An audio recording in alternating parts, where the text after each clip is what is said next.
I'm Mitchell Tomashow. I'm the president of Unity College. We're trying to train a new generation of sustainability leadership. One of the things that's very interesting about Maine higher education is that we have many colleges and universities in the state that are all behind this orientation.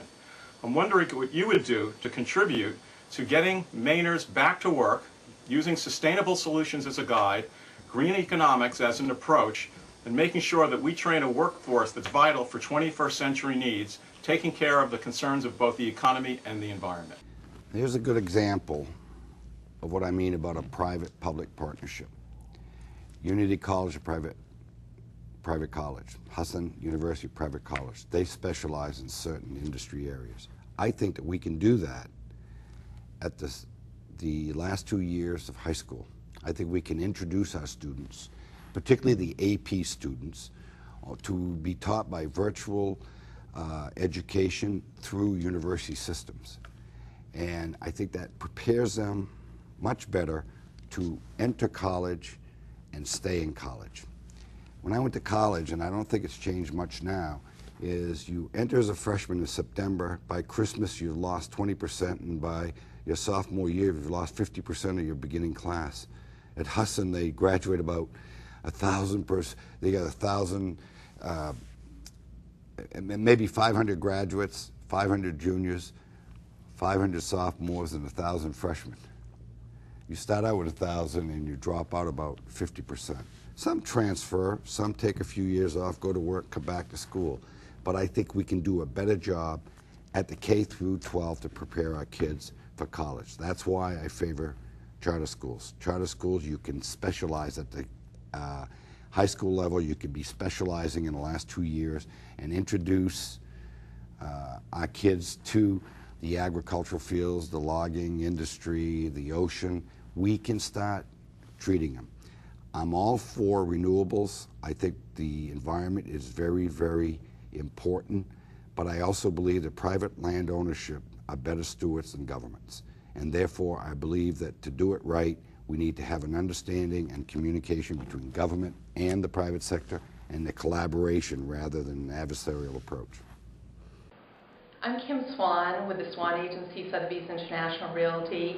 The real estate market in Maine, as everywhere, is struggling to come back, and I'm very concerned about talk about increasing the transfer tax on buyers and sellers of real estate who I feel would be penalized by coming back into the market. I would like to know your position on raising that transfer tax. I've made a pledge as your next governor that I would not raise taxes. And I will tell you this, taxes may go up under the LePage administration if somebody has the strength and the votes to override a veto. I think the next 4 years, we need to concentrate on making government more efficient, shrinking government to where we absolutely can afford. And then if there's some taxes that need to be raised, we'll look at that in either my second term or someone else's first term. How you doing? My name's Dennis Kearney. I'm the plant manager with FMC Biopolymer in Rockland, Maine. FMC Corporation is a major chemical corporation. We're very diverse, and I work in the specialty chemicals group. Here in Rockland, we are a carrageenan manufacturer, so we take seaweed and we extract carrageenan, and it's really a food ingredient. My question for you is, we work hard every day here in Maine to control our costs. Everything that we can control, we do. But the one thing that we cannot control is regulation. So specifically, what will you do as governor to help control our costs? What I would do as governor to control the costs and control regulations in the state of Maine, very simply. My criteria of governing the state of Maine are going to be based on 4 items. 1, common sense. I'm a pragmatic person, and we're going to use pragmatic approach to government. We're going to bring common sense. Been lacking for a while in Augusta. Number 2, best practices. I believe best practices is the way that you can get your costs down, both in the private sector and the public sector. Next one, and it's very difficult, is true science. I've been listening about global warming for years. You have the pros and the cons. Quite frankly, we need to get our scientific community to come up to a baseline, a common a common agenda, a common understanding of where we are. Science has to be proven to be fact. And if the science is not true, it's not proven, then it's rhetoric.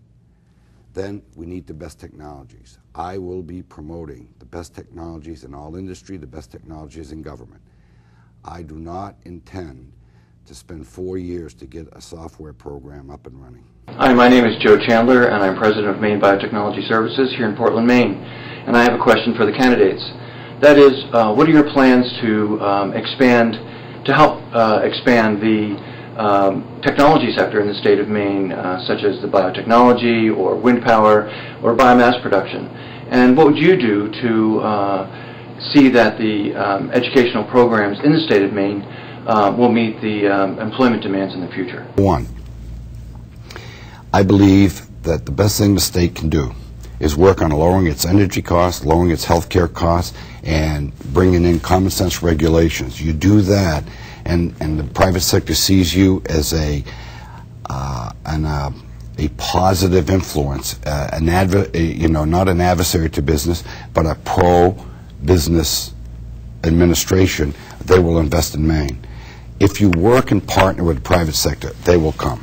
If they think that they're the adversary, they'll stay away.